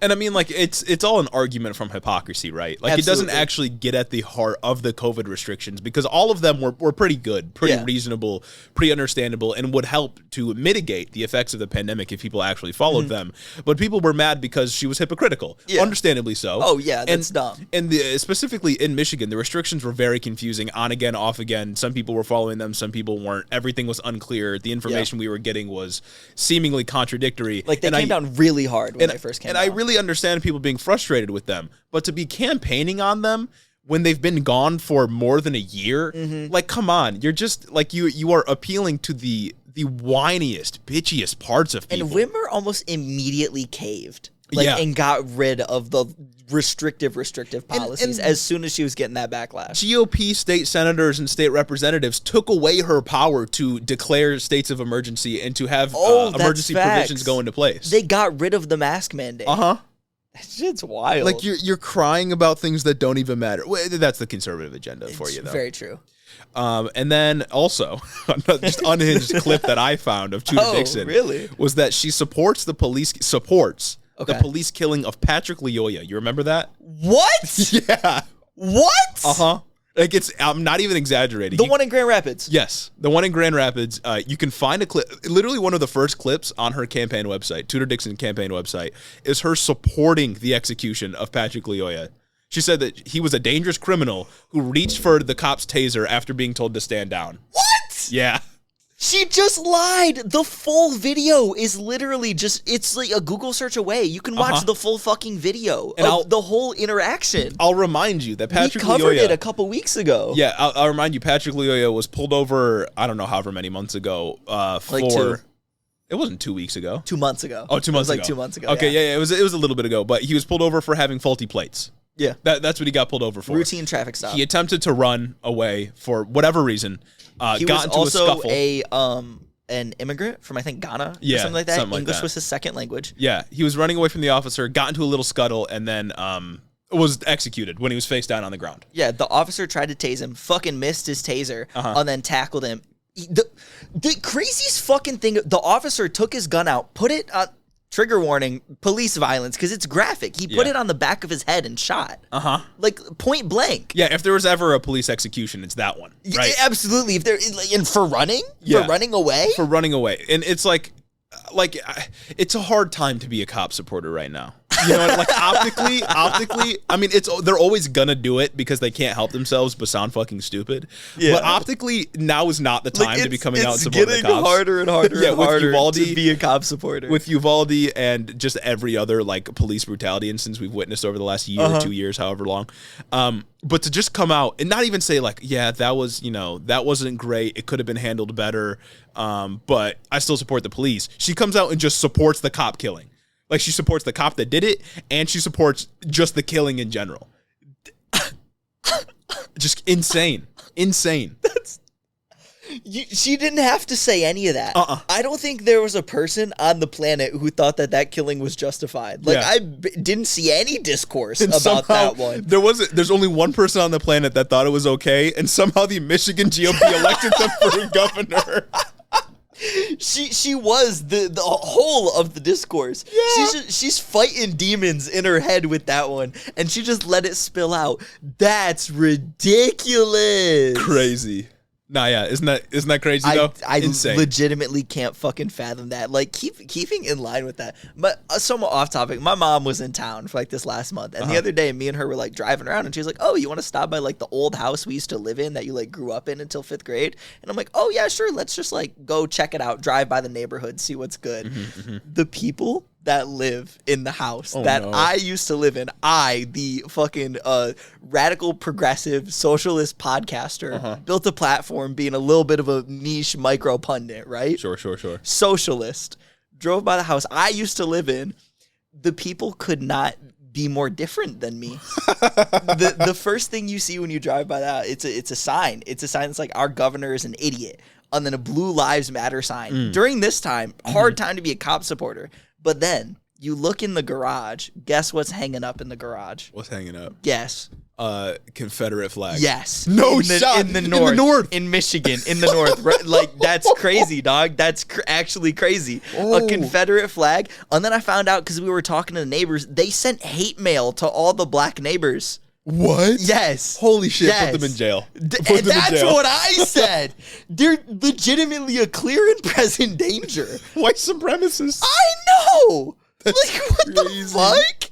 That's wild. Yeah, that blew my mind. Blew my mind. You're like, oh, I'm just going to go check out my old house. I used to reside there, and now it's just, oh my God, it's a boot. It's a big boot. Yeah, fuck, they're not even, like, secretive about it. They're not even clandestine white supremacists. They're just clan white supremacists. Yeah. Anyway, back to another white supremacist, Tudor Dixon. She also believes that the 2020 election was stolen, so of pretty course. based. That's our, like, you got to check that before you can even get your name on the ballot. Before you get the Trump endorsement, of course, which she did. And then she also is just anti-trans everything. And anti-gender affirming healthcare, anti-trans literature being in schools, anti-trans people being alive. Yeah, well, I wouldn't be surprised. That's the logical conclusion. But yeah, that's Tudor Dixon for you.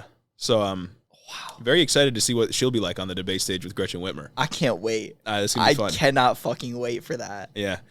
Moving on though to Peter Meijer. You know who this guy is? I do not. Fill me in. He's a centrist Republican, moderate Republican from Michigan's 3rd district. Peter Meijer, any relation to the grocery store? Yes, actually, direct relation. I think he's like a descendant of whoever started that. That sucks. So, Meijer's kind of a good store. Yeah, well, Republicans, you know how they be. Meijer's a local grocery store. It's for like Michigan, it's like a Midwest chain. If you don't know. Yeah. But anyway, Peter Meijer, he was running in his primary against a Trump-backed candidate, John Gibbs. Okay. Meijer was one of the 10 Republicans to initially vote to impeach Donald Trump. So one of the good ones. Wow. Okay. And his election, running against John Gibbs, was one that the DCCC was involved in, backing the far-right candidate. Oh. Peter Meijer lost by 4,000 votes, about 2%. That is a margin of error that you can reasonably attribute to the DNC signal boosting the far-right message. Yeah, listen, it's impossible to know, right, if the Democratic ads were what pushed Gibbs over the finish line. But I can confidently say that these ads did not help Peter Meijer because they intentionally painted John Gibbs as, quote, too conservative for Michigan, which, if you know anything about politics, helps you in a primary. Yeah. Especially Insane. a conservative primary where you want to elect the most conservative candidate.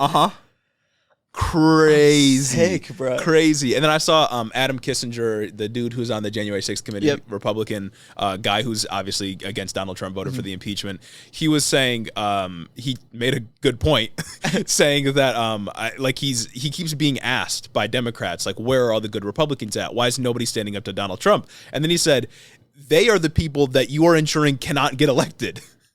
Like, obviously, Adam Kissinger, Republican, I disagree with him on literally everything. Don't like him. But it's like, how can the DNC how can any Democrat that is supporting strategies like this seriously say, like, we need good Republicans that are going to push back against Trump extremism, and then openly be against good Republicans that would push back against Trump extremism being elected? Fire everybody. Not that there's such a thing office, as good Republicans. Oxymoron. Right, because, they support literally everything else on the Republican platform other than Donald Trump. But damage reduction, harm reduction. But, come on now. Peter Meijer was the Republican that, in the eyes of moderate Democrats, did the right thing, right? He's a kind of Republican that you could reach across the aisle and have coffee with. Right. He's a kind of Republican that Democrats want as opposition. Yeah. The kind of Republican that, in their eyes, does the right thing and supports democracy. One of those good old John McCain Republicans. Yeah, no, exactly. And they funded the dude who was running against him in a pretty conservative district because they think that this dude, John Gibbs, will be easier to beat because they want to flip that district in Michigan. Michigan conservatives are fucking unhinged, too. Yeah. Like, those red districts are fucking red. It's insane. I talked about, on one of, the early pods, I was driving home from Grand Rapids one time, missed the highway, just took, a back road all the way home, and I saw so many fucking Trump signs, it was insane. I saw a Joe Biden sign that had, bullet holes through it and everything, but the bullet holes were fake. If you're a long-time listener, you may remember, but hit a lore. Yeah. No, and John Gibbs is one of the most prolific election deniers in Michigan. And he won the GOP nod for this for Michigan 3. I can maybe understand the rationale signal boosting the far right candidate in maybe a moderate district, but in a red district, what the fuck are you doing? Yeah, and I know the district was previously lean Republican. Before redistricting, it was even more lean Republican. But Peter Meijer won. He's a centrist Republican. He won in 2020, whatever. But now some people are saying it's slightly lean Democrat, so they have a bit of a better chance running against John Gibbs. But the point that I want to highlight is that even if Democrats win against John Gibbs, right, you have effectively pulled the electorate in that district further right because they voted for John Gibbs to win the primary. You have actively done the polarization. Exactly. Why are we so polarized? Why can't we talk to each other anymore? Yeah, even if this strategy works out in X amount of districts throughout the country, you are still pulling the electorate further right, which in the future will result in further right candidates getting elected, possibly winning their primaries, possibly going on to beat your moderate Democrat that you got elected previously. Do you think the Heritage Foundation would ever go out and signal boost a Bernie Sanders ad? Never. Do you think they would ever go out and signal boost Adam Levin? Yeah. Do you think they would signal boost his ads in his primary race? Absolutely not. I would love it. I would love if they came and funded us because they thought that we were fucking up. Right. That'd be fantastic. I'd love money. Right. And it's like, it gives the game away quite a bit. Yeah. Because they are saying, the Democratic Party, or DNC, DCCC, whoever's funding these campaigns, they are saying that they will have a harder time beating someone like Peter Meyer because it's harder to draw contrast between a moderate Democrat and somebody like Peter Meyer, which exposes the game because it's them saying that there's not that much of a difference between a moderate Republican and a moderate Democrat.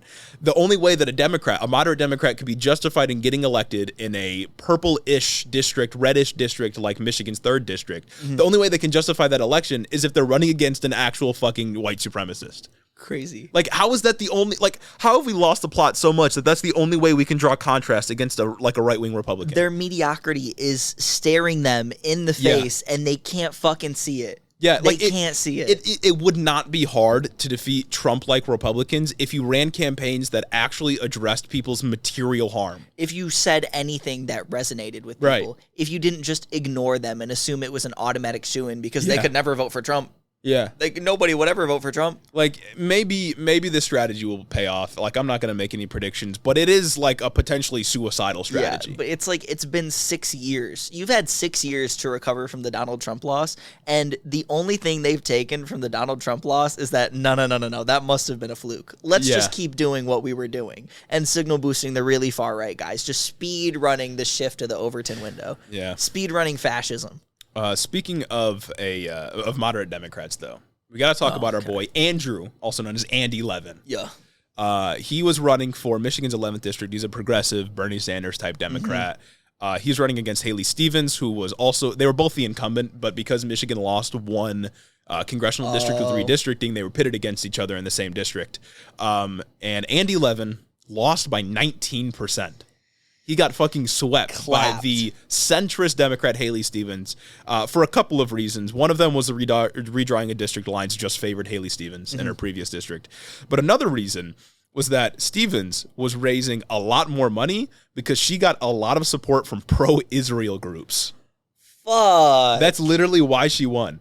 She got support from groups like APAC, which is the group that supports Israel. Yeah. Oh my goodness. She got like almost 2 times the amount of money that Andy Levin got. I just love how easy it is for like I love how Democrats treat progressive candidates as if they're the far right candidates. Yeah. And they fucking go after them in their attack ads, in their campaigns. No, they give more assistance to far right candidates than they do far left candidates. Absolutely. Andy Levin isn't far left. He's like a Medicare for all, I support the LGBTQ Democrat. He's a sock dem. Yeah. He's like a sock dem Democrat.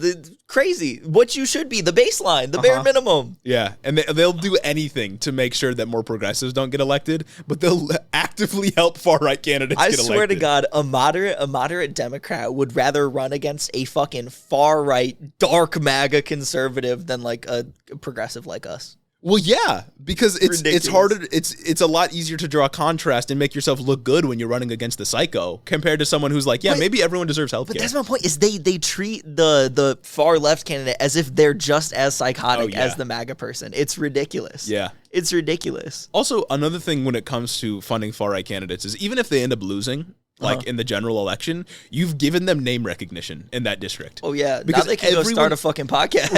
Everyone's gonna know who John Gibbs is. What if he runs for like local fucking county commission or something? And now you just have a far right psycho who doesn't believe in election results running, I don't know, elections for that county or whatever. What if he just runs for mayor? Yeah. What if he runs for mayor, starts gaining political power smaller, and then builds up again? It's all around pretty silly. Very silly. Speaking of silly, though, I got a goofy story out of Missouri. Goofy? For I'm all for it. So Missouri had its Senate GOP primary recently, right? They got a Senate seat coming up in Missouri. And it was quite a large field of candidates, but the front runners were Eric Schmidt, Vicky Hartzler, and Eric Greitens, okay? Okay. That was the top 3 candidates. The top G's, the top G's running for the GOP bid for the Senate seat. All the candidates, they were vying for Trump's endorsement, which he wasn't giving throughout the entire campaign. He was kind of holding off. And ahead of Election Day, Trump did endorse one candidate. Okay. And I have a statement from Trump. He said, "I trust the great people of Missouri on this one to make up their own minds, much as they did when they gave me the landslide victories in the 2016 and 2020 elections." That's not even the funny part. And then he says, "And I am therefore proud to announce that Eric has my complete and total endorsement." There's 3 Erics running in this election. He thought he was so smooth with that one. Oh my God. That is one of the craziest things to happen this midterm season so far. Is Trump just... One of the Erics did win, by the way, which of course Trump was like, yeah. He's like, yeah, that's the one. That's exactly, the one I wanted. But yeah, the 2 of the top 3, Eric Schmidt and Eric Greitens, they tried to immediately claim it as theirs, right? Of course. And then there was another Eric McElroy, who was a lot further down in the polling, who also tried to claim it for himself. I bet their teams were fucking panicking as soon as that dropped, trying to contact. Which one? Which Eric? No, they did ask, and the staff responded with, Eric. The endorsement speaks for itself. That's so funny, dog. He's so funny. He didn't know who to choose. He didn't know who to choose, so he's like, yeah, my buddy Eric. That happened to my buddy Eric once. I miss him so much. I miss the mean tweets. Moving on to Arizona. We got some prominent elections to talk about in Arizona. So first, the GOP primary for Arizona Secretary of State, which is the position that presides over elections. Yeah. Mark Finchem won. Okay. Now, Mark Finchem, obviously, he's a Republican, staunch election denier. But not only that, Mark Finchem is also a self-identified member of the Oath Keepers. What?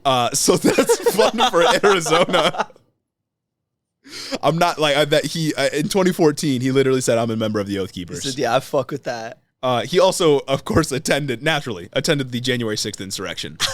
So he's going on to face whoever is running for Secretary of State in Arizona in the general. So that's hard. That's hard. Cool. Speaking of Secretary of State, though, in Nevada, real quick, deviating from Arizona, Jim Marchant won the GOP primary for Secretary of State. This dude, he's an avid QAnon believer.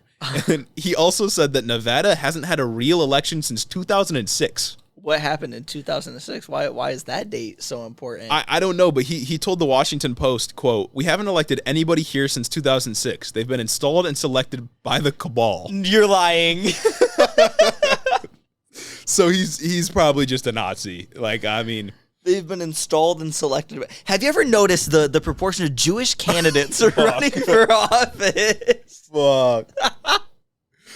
Back to Arizona, though. Our boy, our Silicon Valley, Peter Thiel and Donald Trump-backed candidate for Senate, Blake Masters. Oh, we talked about this guy a couple weeks ago, didn't we? He won the GOP primary for Senate. He did? He did. He won with 40% of the vote. And in his victory speech, he said, he claimed that, quote, "A small minority of hardcore Democratic Party activists control newspapers and televisions in schools and universities. You better believe they control big tech, too."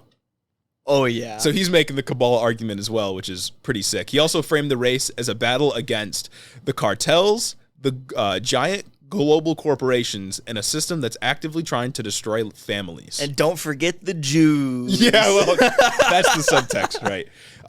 And the funny thing here is that he's literally all of those things.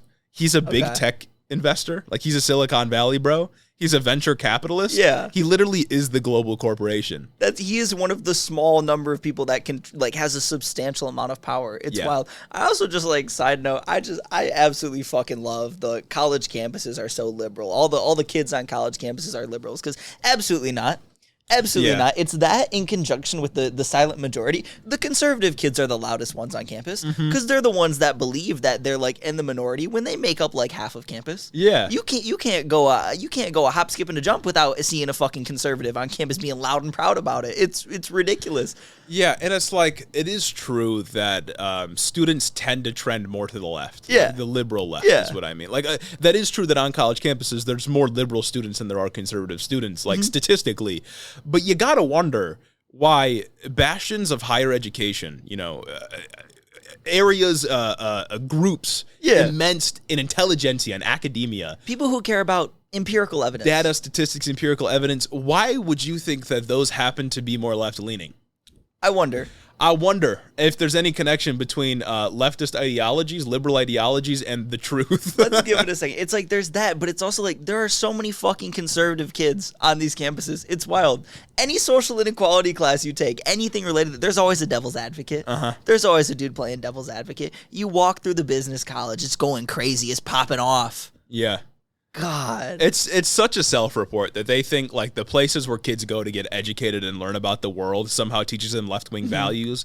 It's almost as if when you learn, you become more left-wing. And they want to be oppressed so bad. They want to be oppressed so bad as if they don't already have their little fucking safe spaces in their local TPUSA chapter, the Michigan State chapter of Turning Point USA. Yeah, no, exactly. The Young Conservatives Club. As if university administration isn't constantly running defense for conservative groups being fucking insane. Oh, absolutely, as if they're not constantly justifying any of the horrible bad things they do. Yeah, like you'll have like Turning Point USA kids being openly anti-Asian, talking about how much they hate Chinese people. Yeah. And the university will be like, well, yeah, free speech. We had conservatives on campus. They were leaving flyers around like the chemistry building and a bunch of different buildings saying, take off the mask, do not comply. Yeah. And the university just like let it happen while they have their mask mandate going. That's like biological warfare.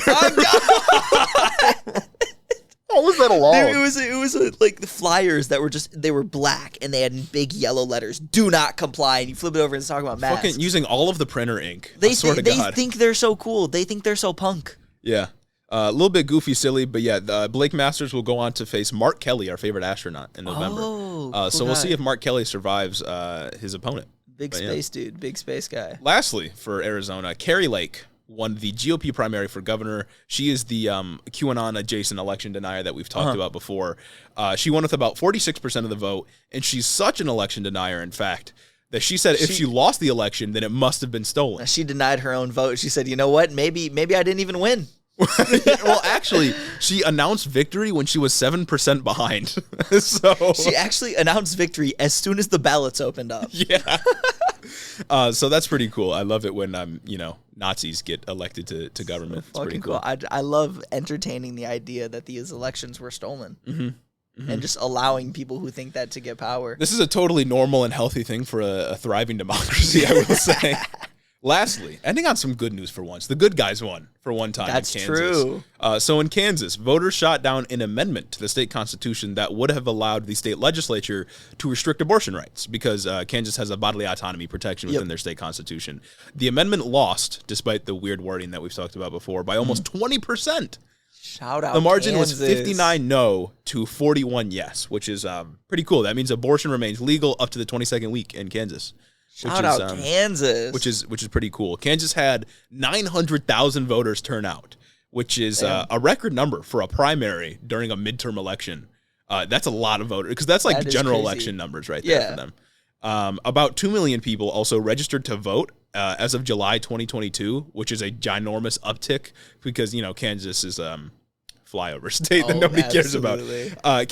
Trump won Kansas by 15% in 2020. Which is a ginormous margin, which means that a lot of Republicans had to have voted against the measure or just a ginormous amount of liberals registered to vote. Yeah. Wow. Yeah. So despite Kansas being a heavy Republican state, the measure still failed, which is an absolute W. You love to see it. Yeah. I love to see the conservatives recently, like Republican types, one crying that like now it's legal to murder babies in Kansas or crying that the wording of the amendment was confusing. True. And I get better. I think, cope. Read. But I think that's so funny because the amendment was written by Republican lawmakers explicitly to confuse the Democrats when they come to vote. Explicitly, that was the reason that the amendment was worded so strangely. That's crazy. Because the no vote was the vote to protect abortion rights. That's what threw people off. The Republicans in the state legislature wrote the wording of the amendment. That's what, you did it to yourself if that's your complaint. Guys, no, our wording was confusing. Can we please get this back? Can we run it back? Yeah, no, obviously, great news for Kansas, great news for the country. Very happy to see that was the kind of voter turnout they were able to get. Rare women's rights W in Kansas. Yeah, exactly. Hopefully that is indicative of what's going to happen later on in the year when a lot of states, like Michigan, our home state of Michigan, goes to vote on an abortion amendment for our own state constitution, where you should vote yes for that one. Absolutely. So I guess we'll see. Check it out. Conservatives do be crying about states' rights, though, even though I thought this was a states' rights issue. Oh, God, I thought they could do whatever they want, and you just got to suck it up now. I thought that this was a... This is a certified hood classic. I thought it was a certified hood classic. That's what I'm saying. And I think it might be. I think it is. But yeah, I think that wraps it up for our episode. There were even some news stories that we didn't get to, like Joe Biden killed another dude. True. A leader of Al Qaeda or whatever. We didn't talk about like the extent of the Alex Jones trial. I'm sure there's more stuff that came out of CPAC. Oh, Alex Jones did. He has to pay like a smooth $50 million to the families. God damn, so that's hard. pretty sick. He hard. should be in jail for stochastic terrorism, but I'll take a smooth $50 million. Exactly. He's got it. That's something, I guess. Yeah. At least the families will get something tangible. Hopefully, by the time this episode comes out, the reconciliation bill passes the Senate. That'd be sick. Yeah. Hopefully, it gets signed into law pretty soon, because that'd be pretty goated. Hopefully, it got signed in while we're talking. Hopefully, Joe Biden cancels my fucking student debt pretty soon. But yeah, the clock's ticking on that one. Yeah, Joe, I'm gonna need you to. The primaries are done. let's energize some people.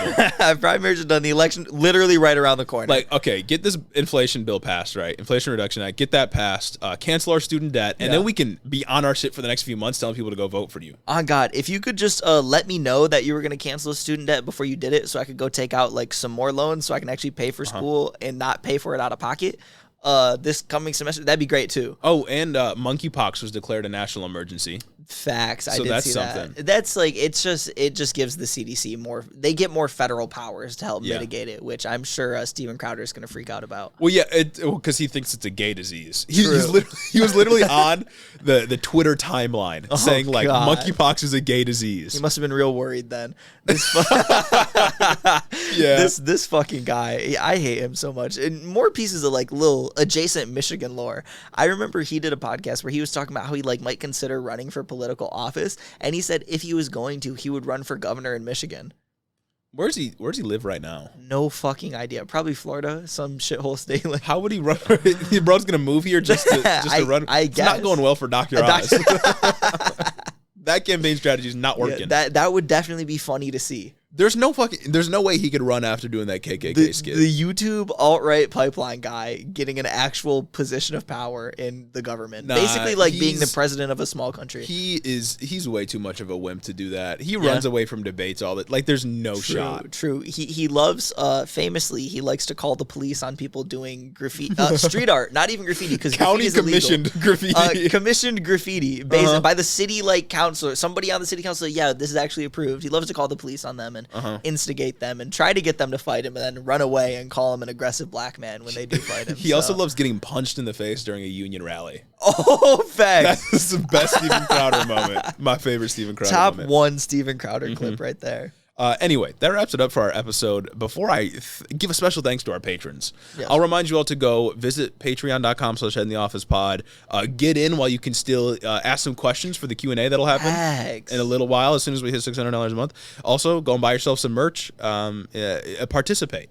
Exactly. Be an active member of Hiddo Democracy. True. Even though we called it democracy, but we are, tyrants here. We have complete and total control. Yeah. Like, you're lucky we lowered the volume on the air horns. Yeah, I was going to keep it high. We didn't have to do that. Absolutely did not have to do that. It's not deafening anymore. It's bearable now. I've given you this. We have headphones on, too. Yeah, exactly. And we weren't complaining. Yeah, it's fucking ridiculous. Ridiculous. Anyway, before we go, special thanks to Cricket Scrapbook Layouts, Nikki Nine Lives, Kaden Crown, Lord T, Chris the Postman, Christy Beck, Talia Katz, 40% Spite, Andrew Harris, Mike Joplinski, Mattias T, John G, The B-Plot, Omar Zuno, Clayton Lafort, Ash Fairblood, Mark Yeager, Sarah McRoberts, Derek Messina, Dylan B, The Mind Sculptors, Kaz, Caleb Joy, Jim Bobs, Carl D, Rich Toro, Tari, Gavin Mayer Maldonado, Hunter W, Fergalaki, Max Vezquez, Jacob Rogers, Colton Muberry, Fixer Punk, Jim Egbers, Megan Latau, and my mom. Thank you all for supporting the show on Patreon. Mugs are coming soon for you all. They are. We promise. I got a little PO box for us now. I'm going to actually pick out the actual PO box tomorrow because I got it online to do because I wanted to ship out the mugs without putting my address on because I didn't want to dox myself. Just content creator thing. I trust the wonderful patrons and all, but not that much. Right. What if one of y'all sends anthrax to one of our houses or something? You could. You realistically could. Yeah. But now you can send anthrax to our PO box, and I'll hit the Patreon with the address when I get it tomorrow. Thank you all for listening. Thank you all for supporting the show, and we'll catch you next week. Have a good one. This is a certified hood classic.